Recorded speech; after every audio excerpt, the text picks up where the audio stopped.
Assalamualaikum warahmatullahi wabarakatuh. Alhamdulillah hari ini kita bisa bertemu kembali. Sebenarnya pertemuan hari ini sebenarnya agak perdebatan ya. Saya nggak tahu kemarin apa sih ya aku. Nah, karena di jadwal memang ya sebenarnya komunikasi hari ini kosong jam pertama. Cuma kemarin mungkin dari yang menghubungi saya lebih duluan komunikasi berhubungan dengan pengisian jam kosong itu. Akhirnya diganti oleh Pak Dhani sehingga saya nggak bisa untuk pindah. Kalaupun sebenarnya bisa, tapi ya mungkin pindah hari Jumat kalau kalau memang bisa. Tapi kalau nggak bisa hari ini, ya tidak apa-apa. Ya kita berusaha belajar sedemokratis mungkin. Sebenarnya saya bisa menggunakan hak saya untuk tidak mengajar atau hari apa, tapi mungkin minggu depan libur, tetapi hari Kamis masuk ya. Oke. Oke, untuk hari ini kita akan membahas tentang globalisasi. Ya, kalau kemarin kita membahas tentang hak asasi manusia, hari ini kita akan membahas tentang globalisasi. Mungkin di e-learning saya ada kekeliruan kemarin itu tulisannya bukan globalisasi, tapi globalisasi. Ya nggak apa-apa. Eh, Berbicara tentang globalisasi atau bahasa Inggrisnya itu kalau kita kenal ya global. Atau global itu ada bola dunia, menyeluruh dan sebagainya. Dalam istilah Inggris, pengertian daripada globalisasi itu adalah global. Sering mungkin ada yang mengatakan globality war atau globalnya apa. Artinya di sini bersifat semesta, dunia, menyeluruh. Jadi globalisasi ini bisa diartikan sebagai proses menuju kesatuan dunia. Tidak ada batas. Ya, bisa dikatakan seperti itu. Ya, kalau sebenarnya globalisasi ini sudah mungkin ada yang sudah alami, sudah berjalan sejak beberapa tahun yang lalu sehingga sebenarnya di antara dunia-dunia mungkin ada batas wilayah dan sebagainya dan kewenangan dan aturan dan sebagainya. Tetapi hari ini mungkin lebih bebas lagi dengan adanya revolusi industri 1.0, artinya dengan perkembangan teknologi ada adik tanpa batas. Bahkan hari ini transparansi keterbukaan itu sangat terbuka lebar bagi kita semua. Bagi mereka-mereka yang bisa mengakses internet, itu saya kira globalisasi ini bukan hanya omong kosong. Jadi yang dulunya adik tidak bisa berkomunikasi dengan orang luar atau orang luar negeri atau mungkin luar daerah itu saya kira itu sangat kalau kalau kita bicara internet, bicara teknologi hari ini, mungkin ada ketika mau berhubungan atau berkomunikasi atau melakukan sebuah kegiatan atau kegiatan baik politik, ekonomi, sosial, budaya, saya kira sekarang sudah sangat sulit untuk membatasi bagi kita semua. Bahkan sekarang anak-anak kecil saja sudah mampu mengakses budaya-budaya mungkin yang itu bukan budaya negeri kita, tetapi budaya luar negeri yang bisa diakses melalui internet dan sebagainya. Ini artinya bahwa batas terhadap nilai-nilai budaya di negara kita atau yang ada di dunia ini sudah tidak ada lagi. Tinggal kita bagaimana memanfaatkan itu semua. Jadi kalau mungkin bicara di kita yang mungkin tidak jauh mainnya, ya mungkin antara wong desa dan wong kota. Karena orang kota dan desa saya kira hari ini sudah sangat sulit membedakan. mana orang kota, mana orang desa, sekarang mungkin sudah tidak bisa lagi dibedakan dari sisi penampilan, ekonomi, maupun gaya politik dan sebagainya. Saya kira hari ini semua masyarakat lebih cepat mengakses. Ya, kalau di zaman saya tahun 90-an, 97, 98, itu bahkan ada yang unik di daerah-daerah pelosok. Khususnya kalau saya ketahui itu di daerah Wonosalam misalnya. Menurut pandangan kita bahwa daerah Wonosalam itu kan daerah yang terisolir, daerah di hutan di kawasan wilayah Kabupaten Jombang ya. Tetapi secara teknologi mereka sangat mendahului. Jadi masyarakat Mojagung, masyarakat Trawulan, Perongan belum mengenal teknologi, masyarakat Wonosalam sudah mengenal. Nah, waktu itu masyarakat Wonosalam karena banyak yang bekerja di luar negeri, waktu itu ada yang menjadi TKI atau TKW ya, ada yang di Malaysia, ada yang di Tiongkok, ada yang di Arab, sebagainya. Sehingga dia membawa budaya dan teknologi dari luar negeri. Apalagi ketika di daerahnya tidak bisa mengakses televisi misalnya, tidak bisa mengakses listrik misalnya. Ternyata ketika dia menjadi TKW itu di luar negeri sudah maju. Akhirnya ketika dia pulang itu dia sudah membawa VCD player waktu itu. Ya, mungkin di masyarakat kota di sekitar sini berbicara tentang VCD player atau yang video atau apa itu mungkin masih bentuknya kaset besar seperti itu. Tapi masyarakat Wonosalam sudah pakai VCD player yang pakai VCD. Kenapa bisa seperti itu? Ya karena dia pernah hidup di luar negeri, sehingga ketika dia pulang dia sudah bawa VCD player untuk setel, untuk ditampilkan di rumah. Makanya ketika itu saya heran, loh, iki mau menjagonya guru ngerti VCD seperti ini, di sini sudah ada. Gitu.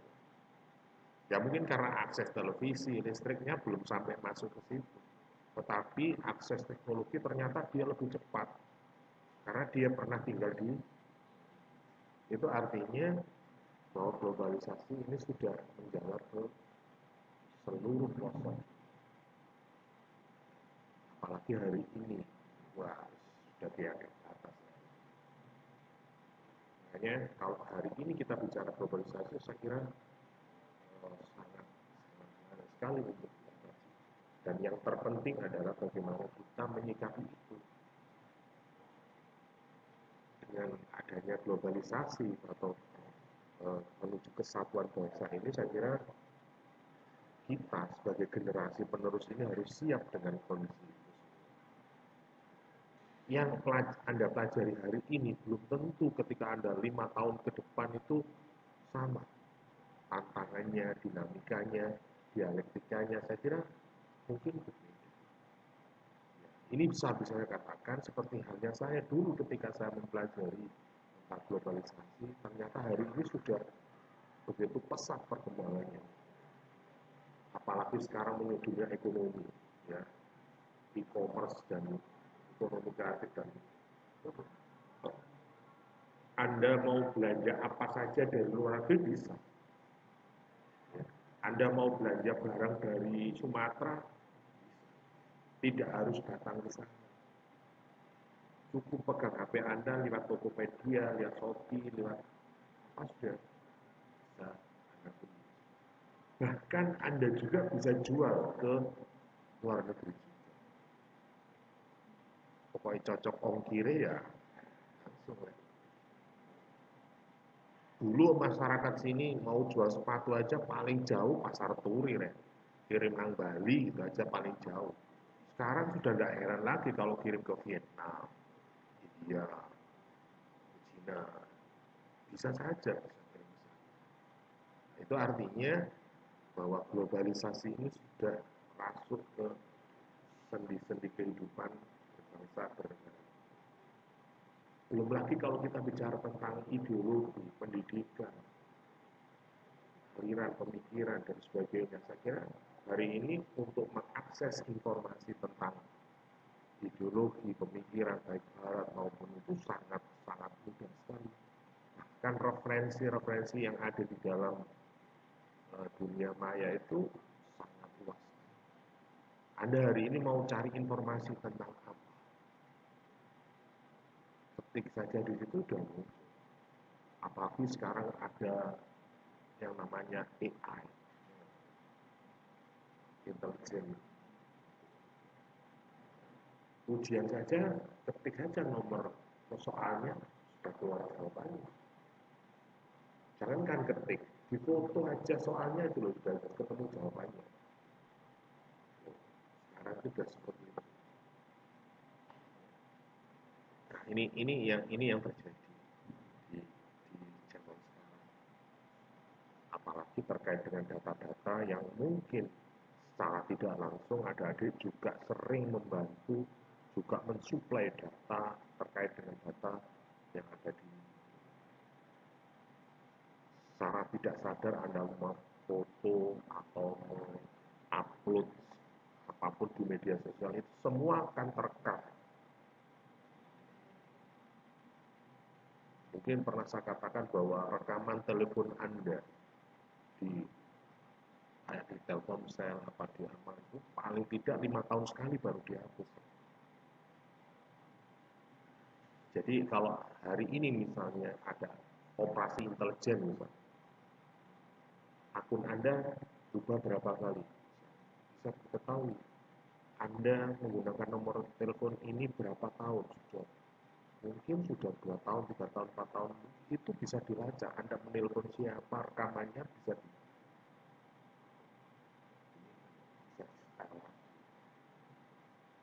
buktinya Anda membuat akun Facebook.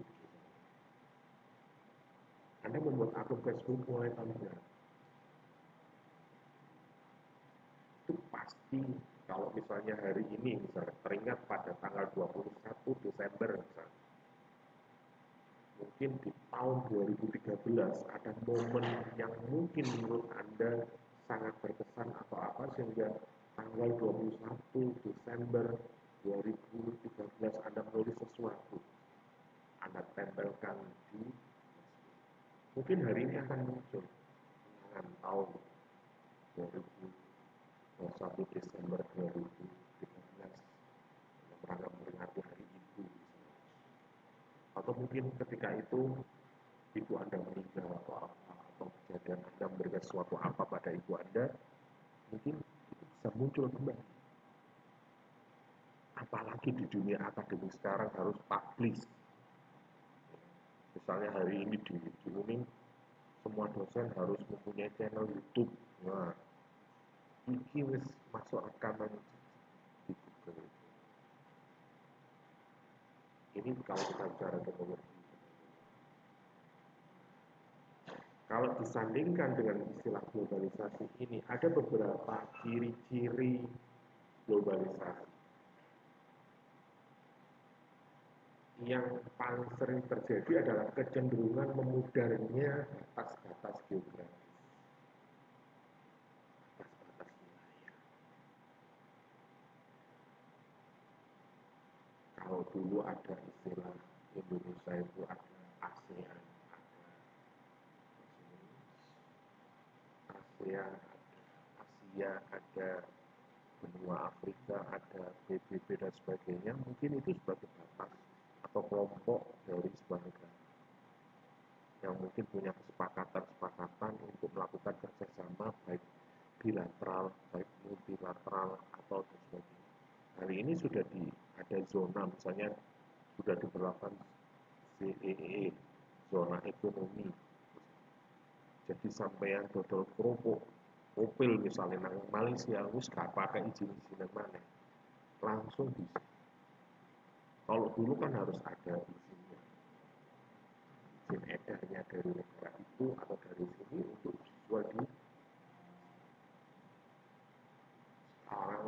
melakukan zona bebas perekonomian, sehingga di Asia Tenggara bebas untuk melakukan jual beli perekonomian tanpa harus menggunakan visi-visi tertentu untuk masuk di dalam sebuah.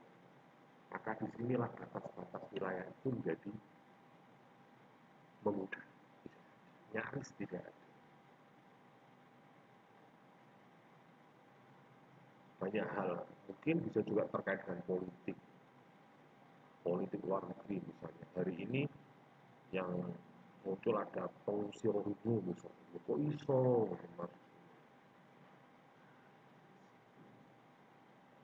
atau mungkin dulu ada kerjasama, zaman itu ada sebuah kontes musik ASEAN, waktu itu di Asia Tenggara itu, Asia bagus. Nah, sekarang KDI tingkat Asia ada.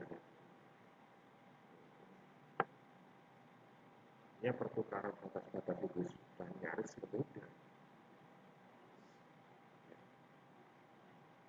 Apalagi di dalam sebuah negara. Saya ini misalnya wong kemarin duwe pacar wong Sulawesi wis duwe ya kok kuat wong.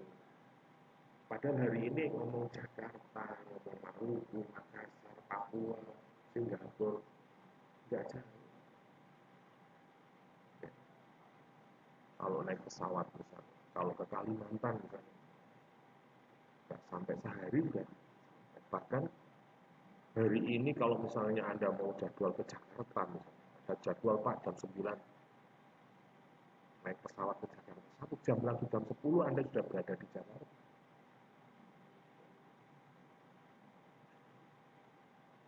Ini artinya batas-batas wilayah sekarang sudah terjadi. Apalagi dengan medsos, media sosial. Hari ini Anda berada di mana saja bisa berkomunikasi langsung. Tidak hanya mendengar suaranya, tetapi melihat wajahnya, melihat kondisinya secara langsung.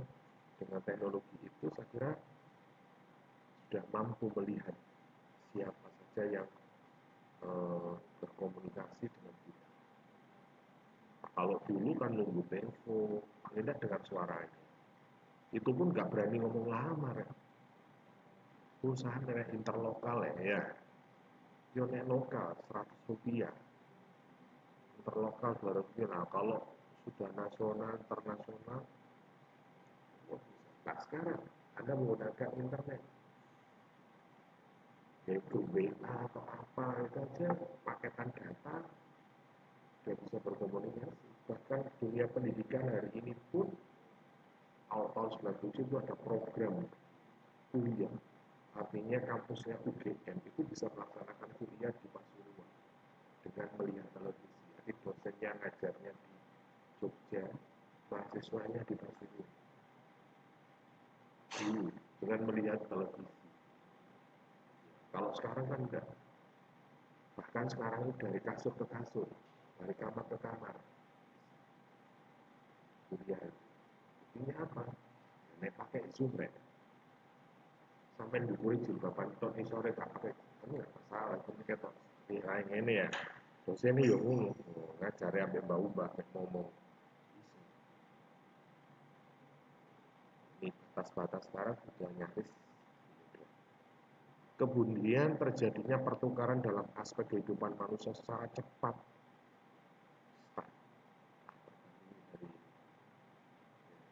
Dulu untuk berasimilasi, berakulturasi itu butuh waktu. Sekarang anak kecil aja sudah bisa bergaya dengan gaya orang-orang Korea, dengan YouTube, dengan Malaysia Upin Ipin, misalnya gaya bicaranya Upin Ipin, mungkin anak kecil sekarang sudah gaya bicara sudah menggunakan bahasanya Upin Ipin, dengan sekali melihat jika pertukaran bahasa pertukaran itu sangat sekali dengan teknologi.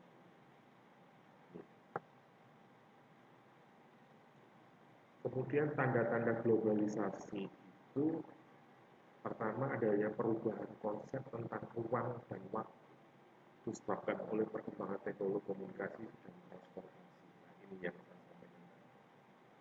adanya saling ketergantungan antara dunia satu dengan dunia yang lain. Makanya kemarin terkait dengan bencana COVID ya, itu sangat cepat sekali informasi. Sehingga masyarakat hanya dikooptasi dengan media saja, informasi saja, sudah ketakutan semua. Bahkan seluruh baik di pelosok desa sekalipun di kota, masuk besok alas saya lebih kena COVID lah, COVID itu kondi loh,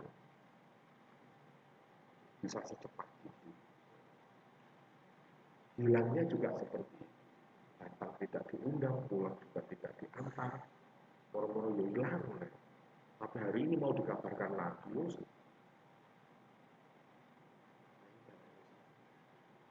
nah, kayak adanya COVID itu kan hampir nyaris siapapun, bahwa pinter, bahwa goblok, bahwa gendeng, semua negatif.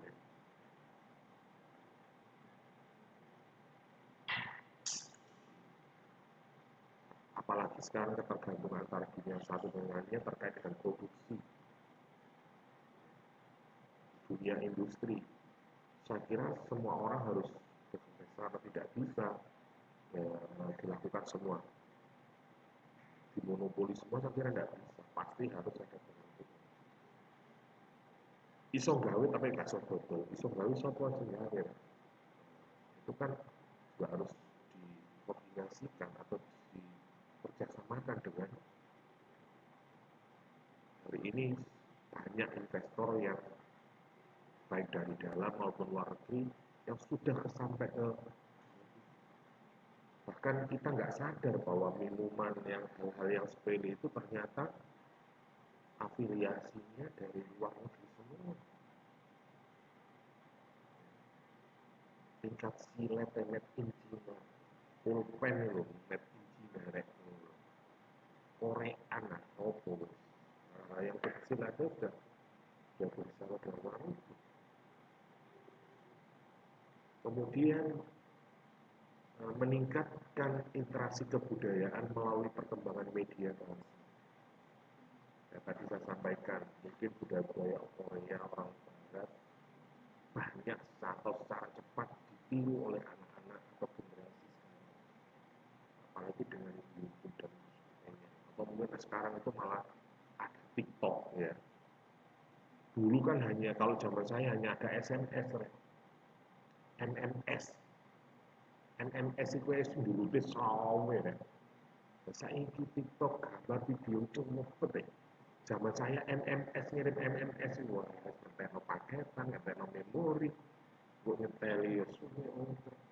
Nah, saya ini TikTok, Snapchat, cepet. Munculnya masalah-masalah global seperti lingkungan hidup. Ini yang sering terjadi. Orang akan terjumus pada dunia yang hedonisme. Pokoknya perkara meneh wis hidup. Nek Pak Isi gak bingung, apa ngono Gusti Allah. Kok mikir meneh. Detik demi detik aja kita nggak mampu untuk memikirkan kok lah pemikir masa depan. Sepenting orang Gusti Allah beres. Sepenting itu bakal lagi. Arek ini. Nah, arek visi ekonomi mikir perencanaan 5 tahun, 10 tahun ke depan. Kita harus pasang nilai ta'ala seperti ini ya.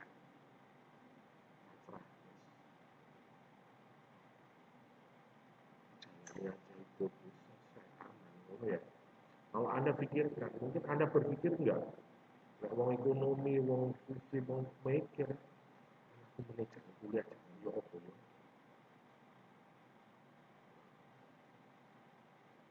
Pernah terpikirkan enggak seperti itu? Yo bisa saja.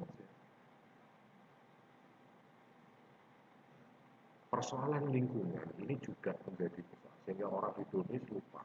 Saya dunia plastik, dunia semua serba instan.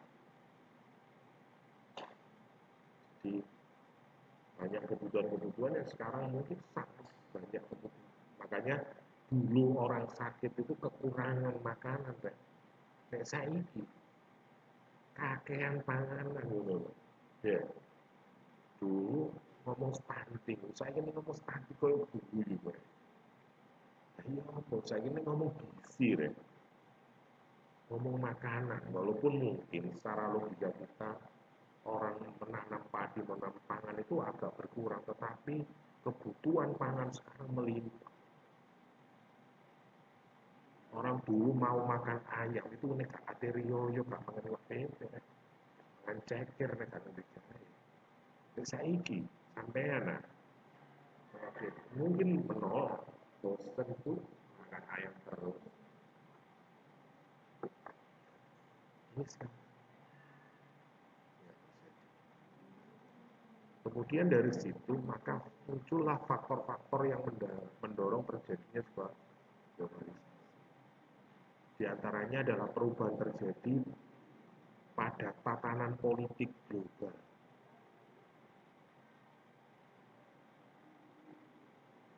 Hari ini ngomong pilpres, pileg, itu tidak menutup kemungkinan ada politik secara internasional. Kepentingan dunia, kepentingan industri, kepentingan kapitalisme, kelompok negara-negara tertentu.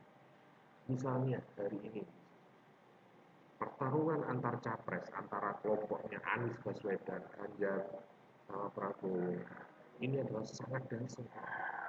Kelompok Anies menolak adanya hilirisasi industri, menolak adanya IKN. Tapi kelompok Ganjar, kelompok Prabowo menerima. Mengapa ini saya katakan? Misalnya hilirisasi. Bahwa program Jokowi itu ada hilirisasi semua produksi yang bersumber dari negara Indonesia harus diproduksi di Indonesia sampai jadi. Jadi tidak ada istilahnya ekspor bahan mentah itu tidak ada. Harus jadi. Kalau kelompok Anies tidak. Sehingga produksi misalnya contoh, ada nikel, ada batu bara, ada besi di negara kita. Kemudian yang produksi mobil adalah negara-negara Eropa, Jepang, misalnya Cina, Amerika, bikin mobil. Tapi bahan bakunya dari sini. Nah kalau misalnya presiden ini tidak setuju produknya ekspor bahan mentah, ya pabrik mobil koyo Chevrolet yang di Eropa itu ya belum komir, kate diganti apa? Plastik ya. Jepang misalnya Honda, banyak produk plastik, bahan plastiknya, bahan bakunya dari sini. Kemudian di stop, ayo gak belum perusahaan. Ini perdebatan. Nah, kelompok-kelompok kepentingan ekonomi global ini mempengaruhi politik internasional sehingga dukungan terhadap para calon-calon yang sekiranya bisa mengembangkan visinya itu, visi ekonominya itu mungkin bisa juga didukung dengan segala macam cara. Pokoknya jangan sampai ini jadi. Kalau ini jadi, wah hancur. Nah kalau kita bicara bisnis, industri, modal, ya cukup ya. Bikin tingkat internasional, tingkat dunia. Tingkat kabupaten ini berani membayar berapapun untuk bupati. Misalnya saya pengusaha galian C, itu lah galian di wilayah Ngoro atau di wilayah Sidoarjo. Saya berani mendukung para calon bupati asalkan nanti ketika dia jadi calon bupati bisa mengizinkan saya untuk mengeksploitasi galian C yang bisa itu berani menginvestasi berapapun kebutuhan yang dibutuhkan calon kan. Kemana nih ngomong Jawa Timur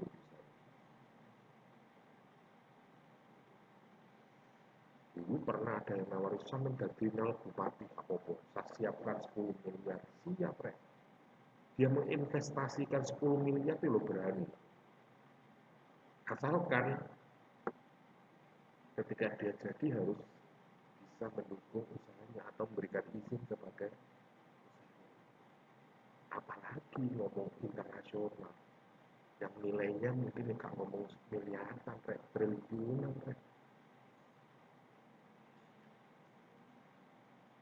sangat politik.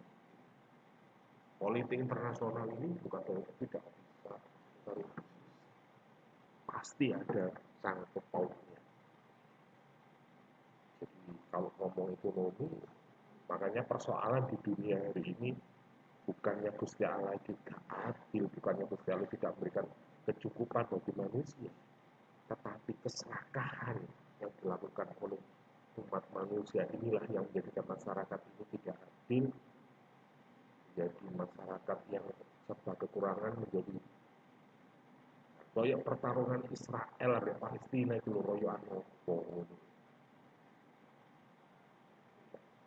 Kalau bukan urusan itu, bahkan Israel kok iso kuat karena didukung negara-negara besar yang jadi motornya. Nah, ini yang kemudian perkembangan secara pesat teknologi komunikasi dan informasi ini juga menjadi faktor penting bagi perkembangan globalisasi. Updating tentang teknologi sangat cepat sekali. Apalagi generasi Z seperti kalian. Nah, kalian mungkin hanya menggunakan, yang lainnya itu sudah memikirkan, mendesain, membuat program, aplikasi dan sebagainya.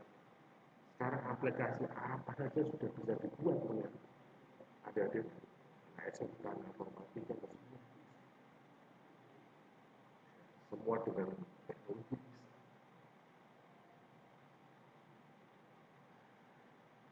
Kemudian perkembangan komunikasi juga seperti isu apa seperti ini sekarang misalnya terjadi kecelakaan di Mojosari, mungkin tidak menunggu hari, 1-2 jam itu sudah viral nih.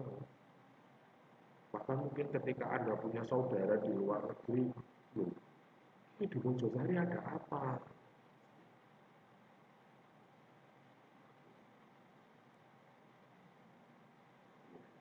Kemudian ada juga munculnya perusahaan-perusahaan besar multinasional atau korporasi. Jangankan multinasional, internasional pun ada. Makanya kita nggak sadar bahwa ternyata odol Pepsodent itu afiliasinya ke Amerika, Israel. Ternyata produk-produk yang mungkin setiap hari familiar kita pakai itu ya afiliasinya ke negara-negara yang besar. Jadi dia tidak memproduksi sesuatu yang besar-besar, tapi yang kecil-kecil, tapi dibutuhkan oleh semua masyarakat di dunia.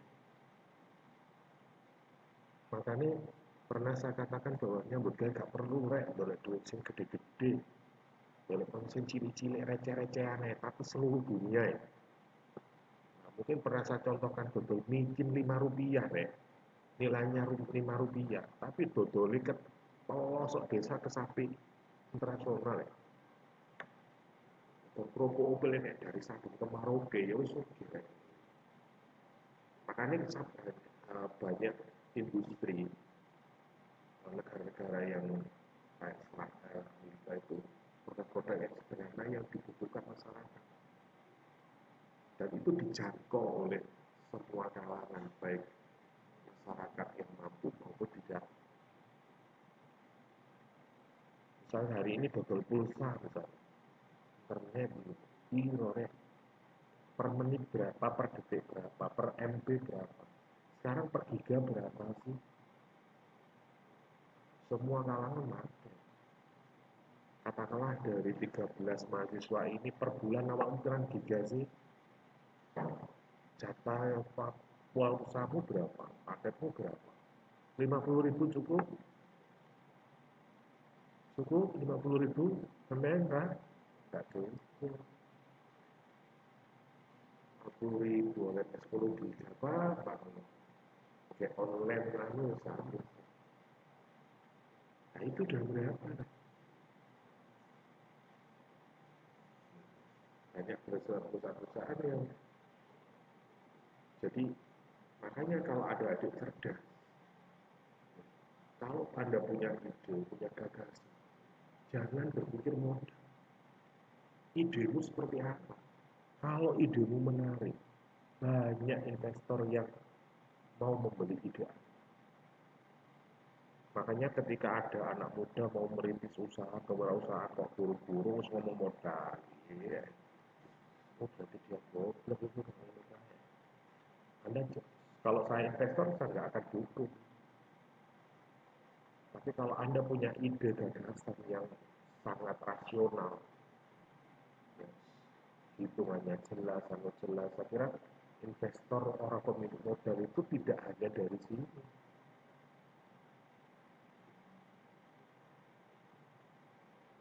Ini kalau kita bicara corporate loh. Makanya ketika saya membina adik-adik kewirausahaan di mahasiswa saya fisik, ya idemu itu yang mahal, bukan modal. Guru-gurunya modal, itu modal lupa, ambil modal paling. Idemu apa? Gitu. Kalau idemu bagus, coba. Nah ini pernah ada binaan saya buat konsep hanya jual kopi, Rek. Jual ide kopi. Pak ini modalnya bagaimana? Saya harus bagaimana? Pokoknya kamu tidak boleh bekerja sama dengan bank atau pemerintah. Kalau Anda menggunakan jasa bank boleh, kalau menggunakan izin dari pemerintah boleh. Tapi jangan bekerjasama dengan pemerintah maupun bank. Tuh, yang norek ya apa? Lalu mau kudu dodol gogolan dhisik atau dodol motor dulu, Pak.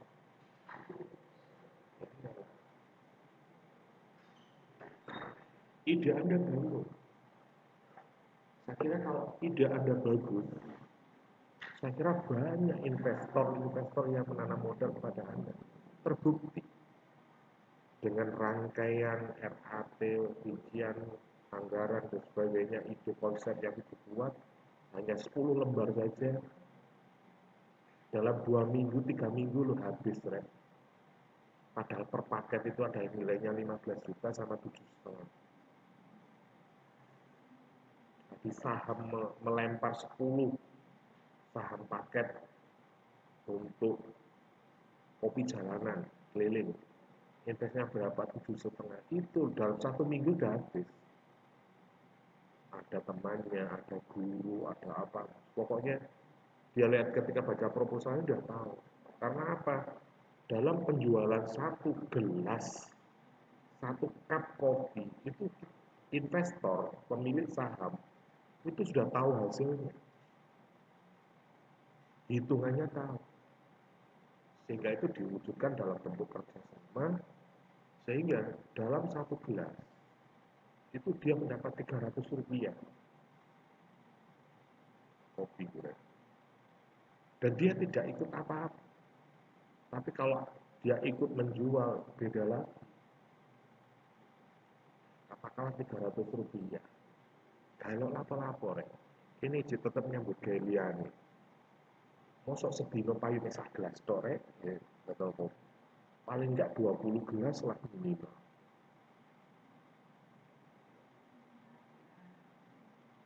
Kalau 20 gelas berapa? 300 rupiah kali 10, kilo rek, telur seperti itu. Katakanlah per hari 7.000, 8.000 lah. Kita nggak ada apa per hari. Kalau kalikan 1 bulan, 8 kali 3 berapa? 20.000 kan? Kita nggak apa-apa. Kita nggak butuh mikir, nggak butuh tenaga. Uang Anda berjalan dengan sendiri. Itu kalau laku 20 gelas per hari. Kalau misal per hari itu katakanlah 50 sampai 100, berapa?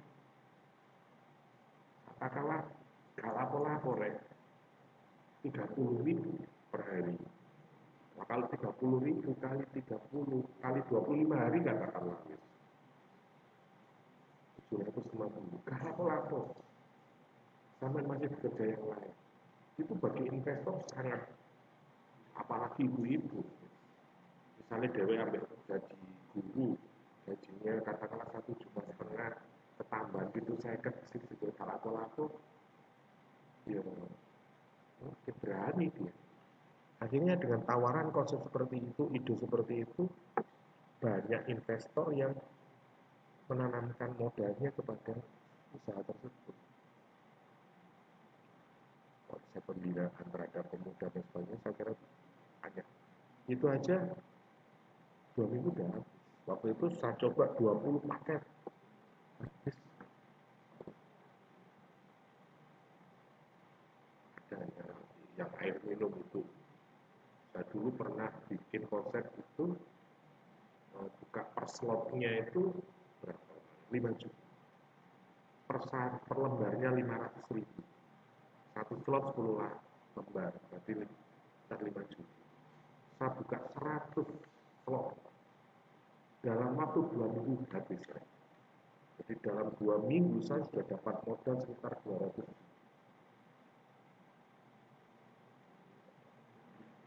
Itu kita hanya jual ide.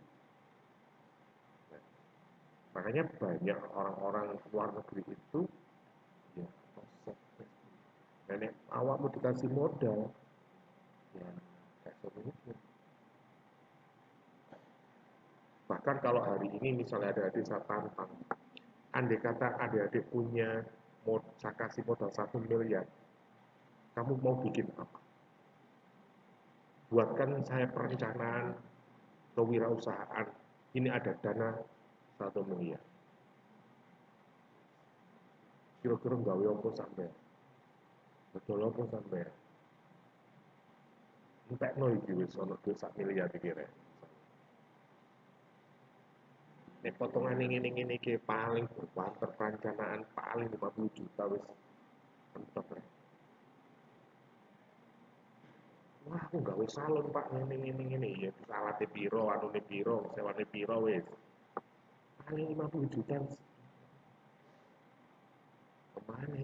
Sing kene biasa ngono gak patek mikir ngono iku Pak gak perlu nyambut ke industri. Alah, paling muat wet menem paling 200 juta wis wis pakai iki Pak koyo padahal iso medit. Buat usaha yang sekiranya uang 1 miliar ini habis perencanaan untuk apa wis. Wis bingung. Kalau orang yang berpikir besar uang 10 miliar nggak ada artinya, nggak ada apa-apanya, kan itu sebenarnya. Ya, saya dulu seperti ini ya pernah ditanam seperti itu. Ternyata kapasitas saya hanya sampai 22 miliar. Waktu itu saya bikin gerakan durenisasi.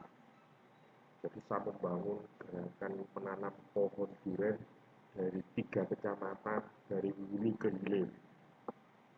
Jadi sampai ke pembibitan, pembinaan, sampai penjualan, sampai pasarnya, sampai transportasinya, sampai ada pasar pusat penjualan durian di 3 kecamatan. Waktu itu pernah ada suonisasi waktu itu juga pernah.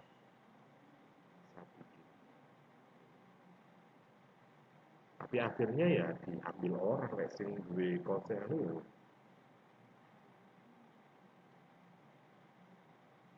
Ya. Bahkan yang konsep yang bikin di Kabupaten Mojokerto itu diambil oleh PKK kayak akhirnya jadi pemberdayaan perempuan di tingkat desa itu hanya habis berapa? 6 miliar.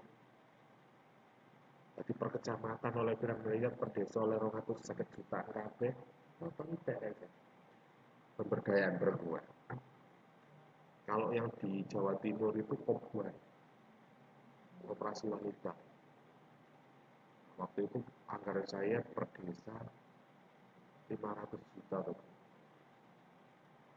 Akhirnya disaut oleh muslimat, di ACC oleh gubernur, akhirnya per desa bisa mendirikan koperasi wanita. Kobuan.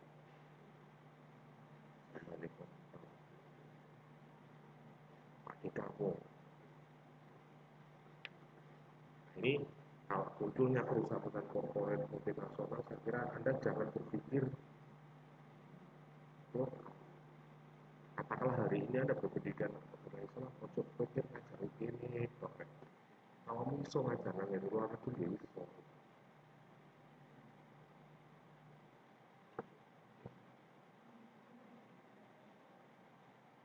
Kemudian faktor yang keempat adalah kecenderungan menyatunya atau integrasi ekonomi dunia.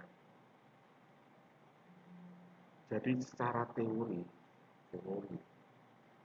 modal itu akan kembali pada pemilik modal. Ini teori. Anda boleh, Anda tidak terima boleh. Tetapi pada umumnya, bagi mereka-mereka yang usahanya sudah berkembang, uangnya sudah berjalan, gitu ya. Mereka uangnya yang berkembang. Akhirnya apa? Segala bentuk perputaran uang akan kembali ke pemilik. Misalnya ada juragan atuan tanah, sawah sambrek ya.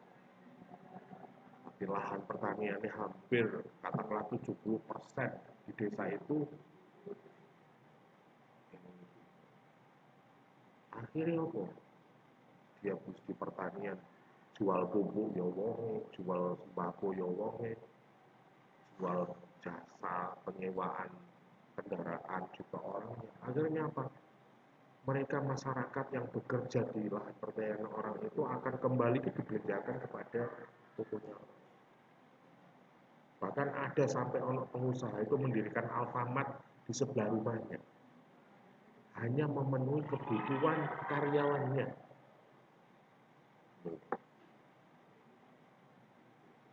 Integrasi ekonomi dunia ini, makanya e-commerce atau yang ekonomi sekarang itu bagi generasi sekarang sangatlah didukung oleh pemerintah, bahkan peluang. Bahkan hari ini yang bisa menguasai globalisasi dunia global sekarang anak-anak generasi sekarang usia 21 sampai 28 sampai 30 lah, atau usia 17 sampai 28 ini sangat cepat. Bahkan dulu yang dulunya gelandangan sekarang hanya pegang HP, CS, online, sekarang bisa closing katakanlah per hari sepatu yang 50 ribuan, 200 closing aja udah banyak sekali.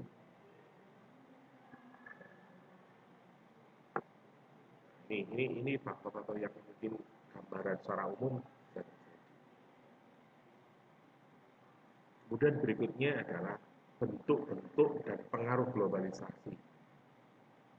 Globalisasi politik, pengaruh globalisasi terhadap kehidupan politik sangat besar, antara lain penyebaran ide gagasan politik cepat, mendorong partisipasi semakin meluas, munculnya aktor-aktor baru dalam kehidupan politik, dan munculnya era keterbukaan politik.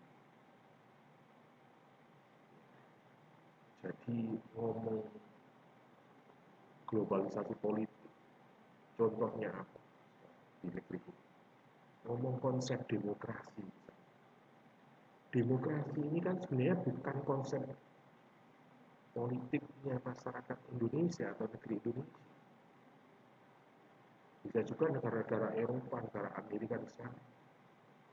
Tapi kenapa seluruh masyarakat dunia hari ini yang menjadi barometer politik di dunia itu adalah demokratisasi di sebuah negara itu? Kepercayaan investor itu ya dilihat dari demokratisasi di negeri itu. Alasannya. Jadi menganggap bahwa demokrasi itu seperti wanita cantik. Dianggap bahwa ketika ngomong demokrasi itu semua yang terbaik.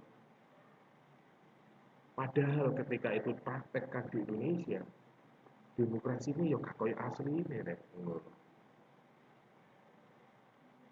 mungkin kalau kita bicara Indonesia bisa oh demokrasi Pancasila. Dan di Indonesia sebenarnya bukan demokrasi, yang ada itu adalah musyawarah, mufakat, dan gotong royong. Nah, saya ini semua bagi pilihan. Akhirnya pilihan jujur enggak? Orang memilih itu karena nggak tahu. Kalau saya ini kalau musyawarah mufakat berarti kan paham, tahu dan sebagainya.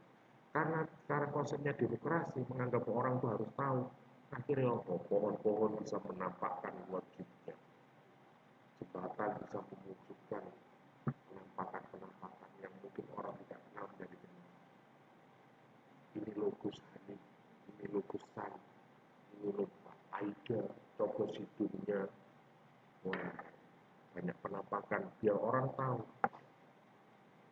Padahal sebenarnya kalau benar-benar ini ya harus benar-benar tahu segalanya. Kalau mempercayai sebagai seorang menjadi pemimpin, ya, tapi menganggap itu adalah yang paling benar. Akhirnya yang terjadi memaksakan diri.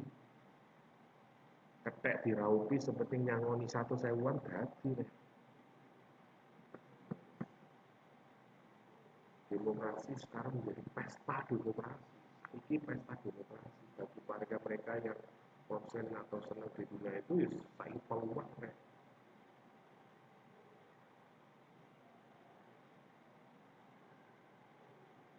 Keterbukaan politik hari ini apalagi didukung dengan jejak digital. Jadi ketika Anda menjadi salah satu konstelasi atau kontestan dari pesta politik ini, ya sampean dihisap dhisik rek. Nek bagine wong wae nek hisap kan ngenteni mate ya, ngenteni kiamat. Nek wong politik kepengin dihisap sekarang, coba sampean nyalokno wakil bupati, dihisap dhisik sampean. Ini enak dihisap dhisik ngenteni akhirnya bisa. Loh, kenapa bisa saya katakan begini?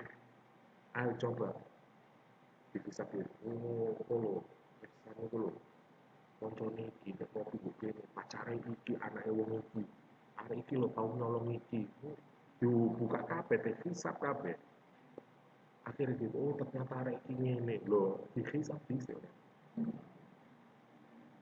nek kanggone wong pae yo keberuntungan iki enak rek dihisap dhisik ya dirasane wong kabeh tapi aib kita kebaikan kita itu semua dibuka semua wis contohnya saiki capres Prabowo bojone sapa anake sapa iki selingkuhane sapa itu pernah ngopi nanti iki lapor semua diungkap kabeh misalnya ada yang mengatakan oh Prabowo melanggar HAM oh, kenapa kemarin pada waktu debat capres bicara seperti itu ada yang mengatakan kesalahan Prabowo itu bukan ketika dia menculik itu karena tugas tapi salahnya Prabowo adalah yang diculik kaki pateni rek ngono dikembalikan pada masyarakat. Kalau kesatuan yang lain musnahkan habis.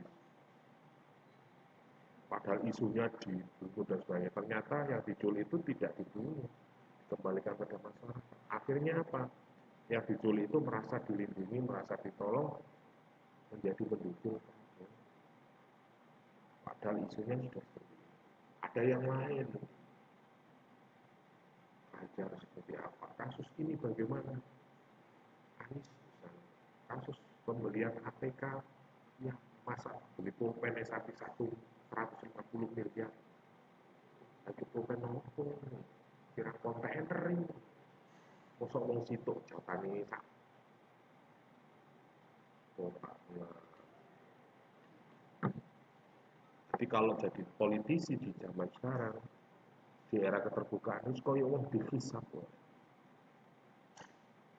oh kalau pernah rabi iko gak hadi tapi gak ada siji akhirnya rabi iki mesti budal kabeh pokoknya aib kebaikan keburukan kita pasti dibuka semua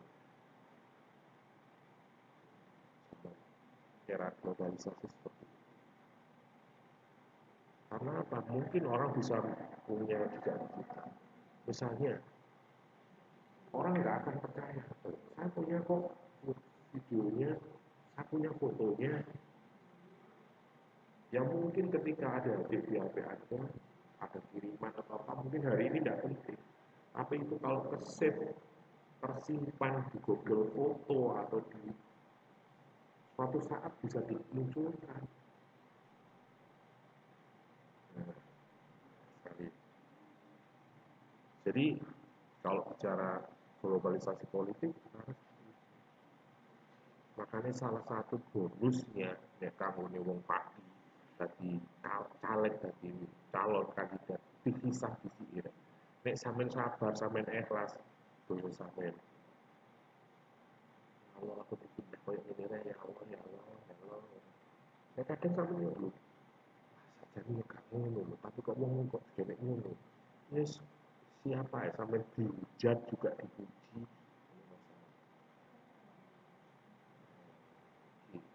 Salah satu barokah dari politisi nih. Tapi nek sampean lawan mek ngawur wah ya pecah rek. Tapi nek sampean anggap ae iku dipisah donya ngono. Ya selesai. Rek.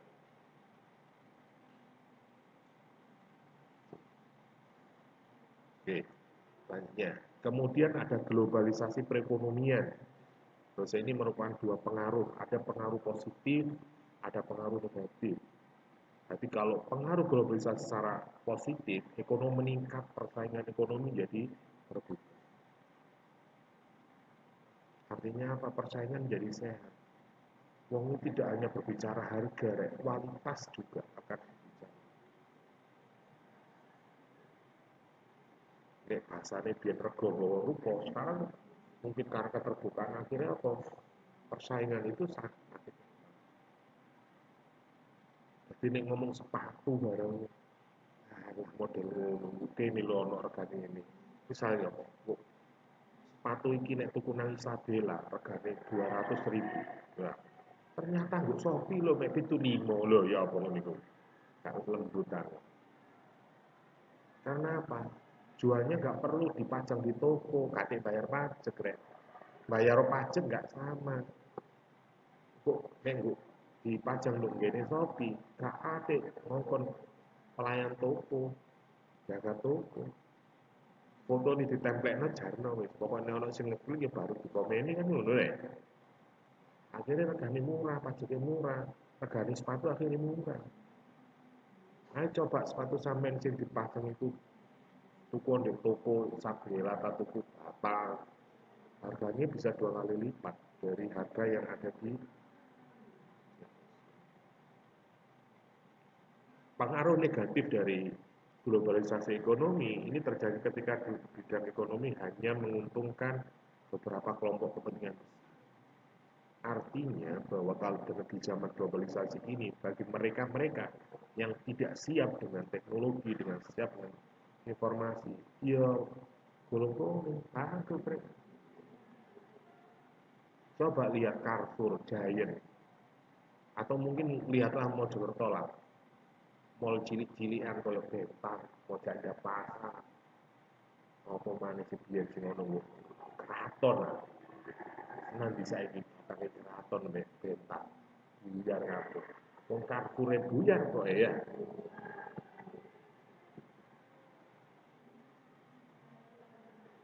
Itu dampak yang bisa.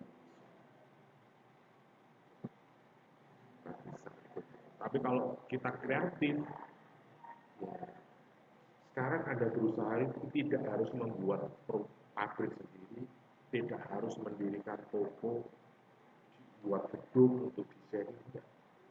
Wis cukup tangan sampai jembatan foto, narasi, komen itu tadi, follower itu tadi.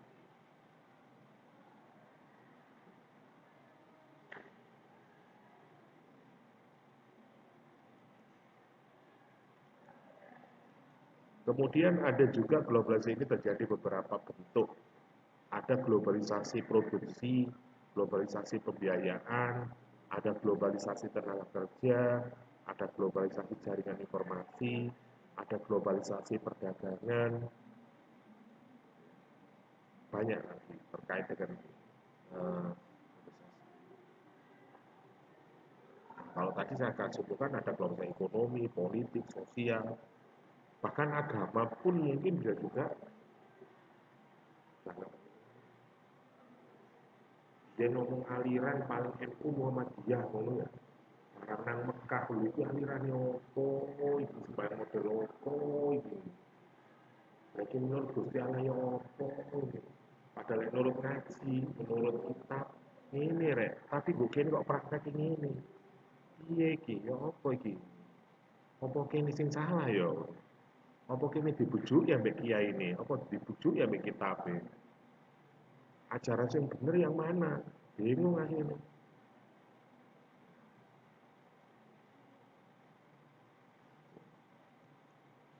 Kemudian ada globalisasi kebudayaan. ciri-cirinya adalah berkembangnya pertukaran budaya secara internasional. Ya, ini di awal sudah saya sampaikan. Jadi ngomong budaya ketimuran, kebarat-baratan, budaya Jawa ini sekarang sudah dimix. Nah, saya ini misalnya ngomong budaya Mojopahit, mesinnya Mojopahit itu ya sapa rek. Wis saiki misalnya ono ludruk misalnya. Uni akan mendatangkan tanggap ludruk gitu. Arek-arek nang guyu tok. Apa itu? Bukti nih, lihat kalau ada wisuda di sini. Itu kan model kok tampil Mojopahit. Arek-arek pada antusias tuh. Coba tekan Woro Widowati ini. Kasoko paling kuat. Nah, perkembangan pertukaran budaya secara internasional, jadi orang itu akan memadukan gaya fashion, gaya hidup, karya. Ya mungkin istilahnya ludruk diganti, tapi basicnya mungkin bisa juga ludruk. Temanya bisa berubah, tidak sama dengan bentuknya seperti orang Papua. Guyonannya, joknya bisa juga berbeda. Tapi konsepnya ini bisa juga sama. Perkembangan budaya dunia cenderung homogen. Perkembangan model pakaian yang berskala global. Bisa ini pakaian itu perempuan, cowok, cewek itu hampir nyaris tidak ada. Saya ini sepatu cowok, cewek, ya apa sih? Itu saya ini sepatu cowok. Biar kan kayak cewek itu ono HE, ono kan ono. Saya gitu loh sepatu ini. Waduh ya.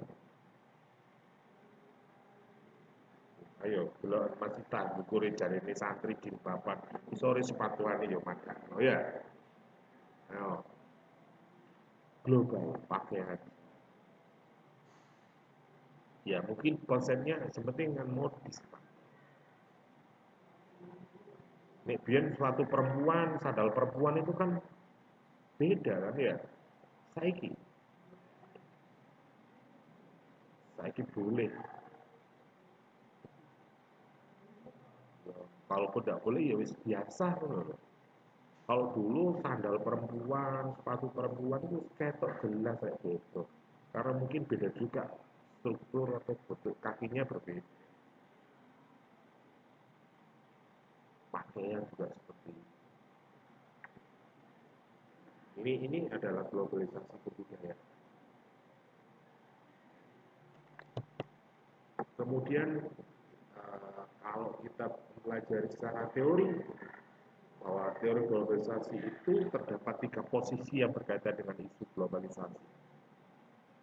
Di antaranya kaum globalisasi positif dan pesimis. Anda ikut gelombang atau kelompok mana? Anti opo terbuka.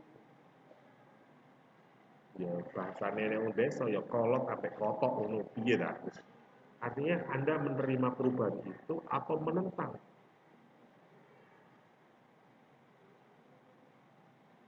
Pada metode pembelajaran misalnya. Nek zaman saya mungkin semi-semi kolonialis sampai semi-semi modern. Nek sampean kan wis milenial, sakarepe dhewe. Ada kaum tradisionalis. Ya, ya apa bahasa tradisionalis itu bisa juga repot rek ngomong tradisionalis. Buk kini ngarani tradisional, tapi di luar modern rek. Contohnya pengobatan, ngomong kesehatan. Di luar negeri, pengobatan yang menggunakan injeksi dan bedah itu adalah biasa. Jadi nek di luar negeri sampe loro disuntik obat apa, operasi itu biasa.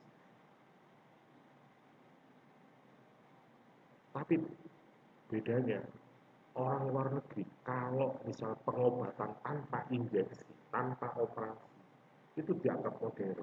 Nego ini biasa. Contohnya apa? sampean untuk sampean loro digawa nang Pak Dia cukup didongani waras nih atau dikai omben-omben apa waras nih atau cukup dihilang di sini sakit kita menurut bismillah selamatan. Jadi pengobatan yang tanpa injeksi, tanpa suntik, tanpa bedah minggu kini itu dianggap biasa. Tapi kalau di luar negeri itu modern, canggih. Bayangin dong misalnya, kita merayu cewek tanpa apa-apa, cukup dipandangi, dok ini, satu dia. Nek luar negeri kan dikasih bunga, dikasih apa, jadi contoh nek urusan ini. Nek pengobatan itu tadi, kalau luar negeri disuntik, dikasih obat, dibedah, itu kan nego gini. Nah, jadi anehnya adalah kaum perempuan di Indonesia sekarang, ya bukan di Indonesia, di daerah kita lah umumnya. Nek ngelairno sesat, dibelah, operasi itu bangga. Nek ngelairno persalinan normal itu dianggap. Dan itu loh, anehnya orang Indonesia itu. Jadi coba lihat artis-artis atau generasi sekarang, nek lahir itu aku milih dioperasi aja. Padahal operasi ya loro, padahal Gusti Allah nyiptakno wis persalinan normal aja karena ada buat tahapan-tahapan yang mungkin bisa mempengaruhi kandungannya rahimnya. Persepsi anak sekarang, udah dioperasi kan gak sampai merubah rahim saya, Pak. Masalah liwate, gak liwat dalam itu, loh. Sehingga operasi itu dianggap mewah, keren, bos. Makanya saiki arek nom-nom saiki sing hamil, ket mae bayi telu sak menit lahir dioperasi ae. Itu sejak awal itu sejak lu di sesar, di SC, dibelah, silet motornya. Itu dianggap keren, ngobrol, wah. Sing lahir persalinan normal lah, jenenge itu dianggap kuno. Justru malah orang luar negeri itu kalau tanpa injeksi, tanpa belah itu dianggap oh, saiki misalnya orang boleh ketemu orang, mana sih? Tak pernah tenaga dalam tanpa sentuh, tanpa apa, sembuh. Iki dianggap modern orang barat. Lagi ngomongnya ini gitu jenis globalisasi.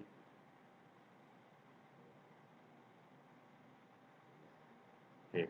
Kemudian ada juga yang transformalis. Ini mungkin ada teori-teori atau kelompok-kelompok yang apa istilahnya memadukan. Ya tidak menolak juga tidak menerima, tetapi ini dipadukan.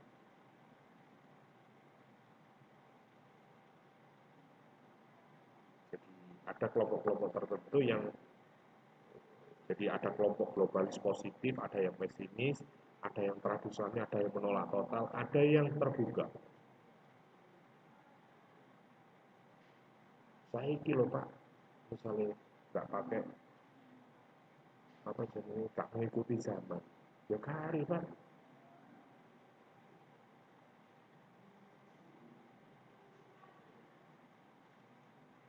Terakhir, bahwa globalisasi atau perkembangan globalisasi di berbagai bidang kehidupan telah memicu perdebatan dan beragam respon di kalangan masyarakat pada umumnya, khususnya para aktivis, pengamat, dan aktivis sosial. Ya, ini zaman ya. Mungkin hari ini tantangan anak muda dan orang tua. Itu saya ini misalnya orang tua bersikukuh dengan pendapatnya, ya gak diri dalam daerah cincin saya ini. Ayo. Terus gak usah happy-happyan tuh, harum itu. Wah ya kahari bu, ngomongnya.